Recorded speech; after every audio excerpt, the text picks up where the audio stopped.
বন্ধা নারী হলেও তার সন্তান হবে, সে সন্তানের মা হতে পারবে ইনশাআল্লাহ, যদি সে 4টি আমল যদি সে নিয়মিত করে, প্রতিদিন যদি সে করে, আল্লাহ তাআলা তার শূন্যকোল পূরণ করে দিবেন, ভরিয়ে দিবেন সন্তান দিয়ে। আল্লাহু আকবার, আল্লাহু আকবার। কারণ সন্তান দেওয়ার মালিক কে? আল্লাহ তাআলা। এই কোরআনিক এই আমলগুলো, কোরআনের এই আমলগুলো আমরা যদি করি, তাহলে আমাদেরকে আমাদের শূন্যকোলগুলো ভরিয়ে দিয়ে আল্লাহ তাআলা আমাদের সন্তানের ব্যবস্থা করে দিবেন। জোরে বলেন না আল্লাহু আকবার, আল্লাহু আকবার। আমাদের সমাজে অনেক মা বোন রয়েছে, অনেক নারী রয়েছে, অনেক মহিলা রয়েছে, বিয়ে হওয়ার 10 বছর, 20 বছর, 15 বছর, 5 বছর, 7 বছর, সন্তান নাই, সন্তান নাই। অনেক ডাক্তারের কাছে গেছে, চিকিৎসার জন্য সন্তান হয় না। অনেকের অনেক কথা শুনেছে, সন্তান হয় না। অনেক ডাক্তারের ওষুধ সেবন করেছে, সন্তান হয় না। অনেক কবিরাজের ঝাড়ফুঁক করেছে, সন্তান হয় না। অনেক তাবিজ কবজ ব্যবহার করেছে, অনেক পানি ভরা অনেক কিছু, কিন্তু সন্তান হয় না। আমার ভাইগণ, বন্ধুগণ আমার, ভুলে গেছে মানুষ যে সন্তান দেওয়ার মালিক একজন। চিৎকার করে বলেন তিনি কে? আমরা যদি 4টা যদি আমল যদি আমরা নিয়মিত করি, আমাদেরকে সন্তান দিয়ে দিবেন কে?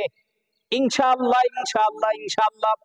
আবার অনেক মা বোন এরকম রয়েছেন, একটা সন্তান হয়েছে, একটা ছেলে হয়েছে, আর সন্তান হয় না। একটা মেয়ে হয়েছে, আর সন্তান হয় না।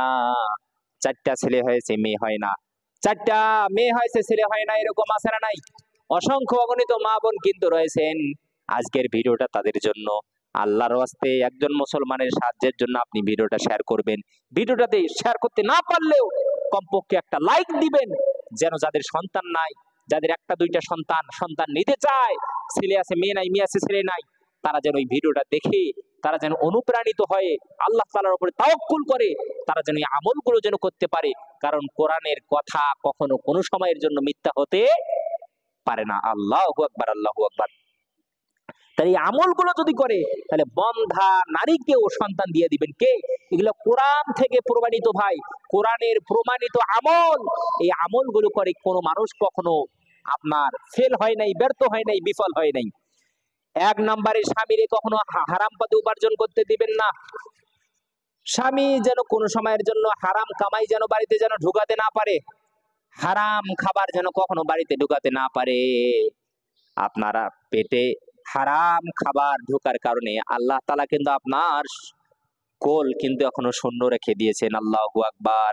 এজন্য স্বামীকে বলবেন, স্বামী আমি হারাম খাবার চাই না। অনেক টাকা পয়সা, অনেক ধন দৌলত, কিন্তু সন্তান নাই ভাই। অনেক টাকা পয়সা, অনেক ধন দৌলত, অনেক মানুষের কত টাকা পয়সা, কিন্তু সন্তান নাই। এই টাকা পয়সার কি লাভ ভাই? সন্তান হইতো সুখ, সুখের মেন স্থান, মেন জিনিস হইলো আপনার সন্তান। সন্তান নাই, আপনি এত কামাই, এত হারাম কামাই, এত অবৈধ উপার্জন দিয়ে আপনি কি করবেন? আপনার তো সুখ শান্তি নাই জীবনে। যাদের সন্তান নাই তারাই জানে কি দুঃখে, তারাই জানে কি কষ্টে তারা রয়েছে। এজন্য যাদের সন্তান নাই, সাবধান, স্বামীকে কখনো হারাম পথে উপার্জন করতে দিবেন না। আপনার স্বামী কিভাবে উপার্জন করে, স্বামীরে বলেন, ও স্বামী আপনি কিভাবে উপার্জন করেন?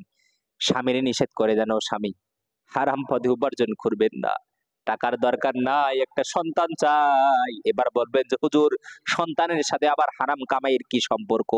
অনেক মানুষ হারাম পথে উপার্জন করে, আল্লাহ তাআলা তাদেরকে সন্তান দিয়েছেন, কিন্তু দেখা যায় ল্যাংড়া, বোবা, প্রতিবন্ধী, এরপরে মাতাল, পাগল, এরপরে মদ খায়, গাঁজা খায়, নারীদের পিছনে সারাদিন ঘুর ঘুর করে, অমানুষ, একদম অমানুষ হয়েছে, পশুর মতো আচরণ করে, আছে না নাই?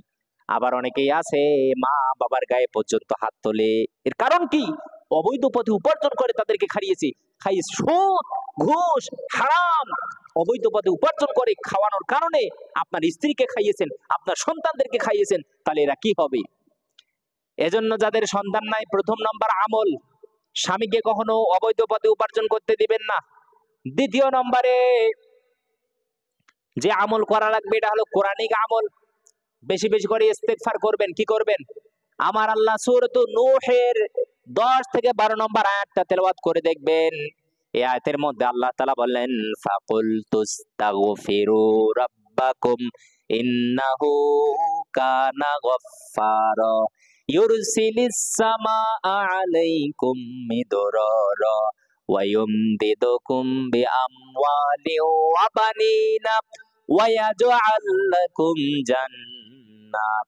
আমার আল্লাহ বললেন যারা ইস্তিগফার করবে তাদেরকে ক্ষমা করে দেব, এবং আমি আল্লাহ তাদের জন্য আসমান থেকে রহমতের বৃষ্টি বর্ষণ করব, এবং আমি আল্লাহ তাদেরকে সম্পদ দিয়ে, সন্তান আদি দিয়ে আমি আল্লাহ তাদেরকে সাহায্য সহযোগিতা মদত, তাদেরকে সমৃদ্ধশালী করে দেব। আল্লাহু আকবার। তাহলে ইস্তিগফার করলে সন্তান যে আল্লাহ দিবেন এটা ওয়াদা করেছেন কোথায়? পবিত্র কোরআনুল কারীমে এটা আল্লাহ তাআলার ওয়াদা। এজন্য আমাদের যাদের সন্তান নাই, আবার সন্তান থাকলেও একটা দুইটা সন্তান আবার সন্তান নিতে চায়, আপনাদের জন্য করণীয় হলো আপনারা বেশি বেশি করে ইস্তেগফার করবেন, ক্ষমা চাইবেন আল্লাহ তাআলার কাছে। আল্লাহ সন্তান দাও, বারবার করবেন আস্তাগফিরুল্লাহ আস্তাগফিরুল্লাহ, মানে আল্লাহ আমারে মাফ করে দাও। আল্লাহ যখন একটা মানুষের মাফ করে দেয় আর ওই মানুষটা যখন আল্লাহ তাআলার কাছে চায়, সাথে সাথে আল্লাহ তাআলা ওই নিষ্পাপ মানুষটার দোয়াটারে কবুল করে নেয়। আল্লাহু আকবার। এজন্য আমাদের যাদের সন্তান নাই, দ্বিতীয় নম্বরে বেশি বেশি করে ইস্তিগফার করবেন, বেশি বেশি করে তাওবা করবেন, আল্লাহর কাছে ক্ষমা চাইবেন, তাহলে আপনার সন্তানের ব্যবস্থা করে দিবেন কে? এটা আমার মুখের কথা নয়, কোরআনের কথা। 3 নম্বরে যে আমল করবেন, বেশি বেশি করে দোয়া করবেন, বেশি বেশি করে আল্লাহ তাআলার কাছে চাইবেন। ইব্রাহিম আলাইহিস সালামের সন্তান ছিল না, আল্লাহ তাআলা তার স্ত্রীর গর্ভে সন্তান দেয় নাই। 86 85 80 বছর বয়স সন্তান নাই। রব্বুল আলামিন 86 বছর বয়সে ইব্রাহিম আলাইহিস সালামের আল্লাহ তাআলা শূন্য কোলগুলোকে ভরিয়ে দিয়েছেন। আল্লাহু আকবার। তার স্ত্রীর সন্তান নাই, আল্লাহ তাআলার কাছে বারবার চাইতো রব্বি হাবুলি মিনাস সালিহিন। বয়স হয়ে গেছে 80-র ঊর্ধ্বে, সন্তান নাই, আল্লাহ তাআলার কাছে বারবার বলে আল্লাহ তুমি আমার একটা নেককার সন্তান দাও। দোয়ার কত বড় পাওয়ার, দোয়ার কত বড় ক্ষমতা, দোয়ার কত বড় পাওয়ার আল্লাহ তাআলার কাছে চাইতেন। আল্লাহ তাআলা 86 বছর বয়সেও ইব্রাহিম আলাইহিস সালামকে সন্তান দিয়ে দিয়েছেন। আল্লাহু আকবার। তার স্ত্রী হাজারার গর্ভে আল্লাহ তাআলা সন্তান দিয়েছেন। আল্লাহু আকবার, আল্লাহু আকবার। এজন্য দোয়া করতে হবে আমাদেরকে সময় মতো। বলবেন যে হুজুর সময় মতো আবার কিসের দোয়া? প্রথম নম্বরে জুমার দিন দোয়া করবেন আসর থেকে মাগরিব পর্যন্ত। এই সময় দোয়া করলে আল্লাহ তাআলা বান্দার দোয়া ফিরিয়ে দেয় না। আপনার সন্তান নাই, প্রতি জুমার দিনে আসর থেকে মাগরিব পর্যন্ত দোয়া করবেন, আল্লাহ তাআলা আপনার দোয়া ফিরিয়ে দিবেন না, সন্তানের ব্যবস্থা করে দিবেন কে? এরপরে দ্বিতীয় নম্বরে রাতের শেষ অংশে, অর্থাৎ তাহাজ্জুদ নামাজের সময়, রাত 1টা থেকে শুরু করে ফজর পর্যন্ত আপনি এই সময় আল্লাহ তাআলা তার রহমতের দরজা খুলে দেন এবং বান্দাদেরকে ডাকতে থাকেন, কার কি চাও? আমি আল্লাহর কাছে চাও, আমি আল্লাহ তোমাদেরকে দিয়ে দেব। আল্লাহু আকবার। এরপরে 3 নম্বরে আজানের সময় আমরা দোয়া করব, যখন আজান হবে ওই সময় আল্লাহ আমার সন্তান নাই, সন্তান দাও।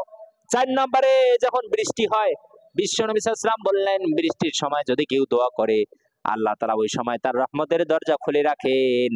এজন্য বৃষ্টির সময় দোয়া করলে সাথে সাথে বান্দার দোয়াগুলোরে কবুল করে নেয় কে?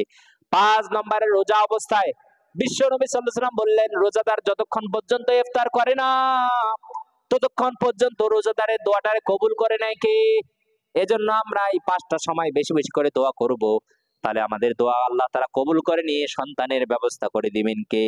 এরপরে 4 নম্বরে যাদের সন্তান নাই, যে আমল করবেন সূরাতুল ফাতিহা প্রতিদিন সকালবেলা ফজরের নামাজ পড়বেন। ফজরের নামাজ পড়ার পরে আউযু বিল্লাহ বিসমিল্লাহ পাঠ করবেন। পাঠ করার পরে সূরাতুল ফাতিহা আলহামদুলিল্লাহি রাব্বিল আলামিন আর রহমানির রহিম, এই সূরাতুল ফাতিহাটা শেষ পর্যন্ত পাঠ করবেন। পাঠ করার পরে 1 গ্লাস পানি নেবেন, পানির মধ্যে ফু দিবেন, আরো একবার আউযু বিল্লাহ বিসমিল্লাহ পড়ার পর সূরাতুল ফাতিহা পরে আবার ফু, আরো একবার পড়বেন। এরকম 3 বার পর পর পাঠ করার পরে আপনি ওই পানিটা একটু খাবেন, আপনার স্বামীকেও খাওয়াবেন। আমার আল্লাহ তাআলা জানিয়ে দিলেন সমস্ত রোগের চিকিৎসা, সমস্ত রোগের ঔষধ আমি আল্লাহ তাআলা সূরাতুল ফাতিহার মধ্যে রেখে দিয়েছি। আল্লাহু আকবার। তাহলে এই সূরাতুল ফাতিহা এটা আপনি যে কোনো কাজে, যে কোনো রোগের মধ্যে, যে কোনো রোগের জন্য পড়বেন, আপনার ওই রোগটাকে দূর করে দিবেন কে? এরপরে দ্বিতীয় নম্বরে স্বামী স্ত্রী দুজনেই বেশি বেশি করে কালো জিরা খাবেন। কালো জিরা প্রতিদিন সকালে ফজরের নামাজের পরে কালো জিরা খাবেন, আবার রাতের বেলায়ও কালো জিরা খাবেন।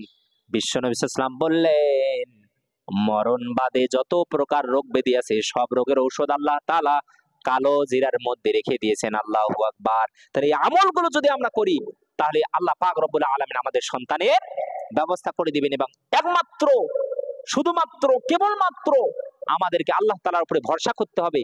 কেউ সন্তান দিতে পারে না, দুনিয়ার কেউ পারে না, একমাত্র সন্তান দেওয়ার মালিক কে? আল্লাহ পাক রব্বুল আলামিন আমাদের সবাইকে প্রত্যেকটা কথা বোঝার এবং আমল করার জন্য তৌফিক দান করে বলি আমিন।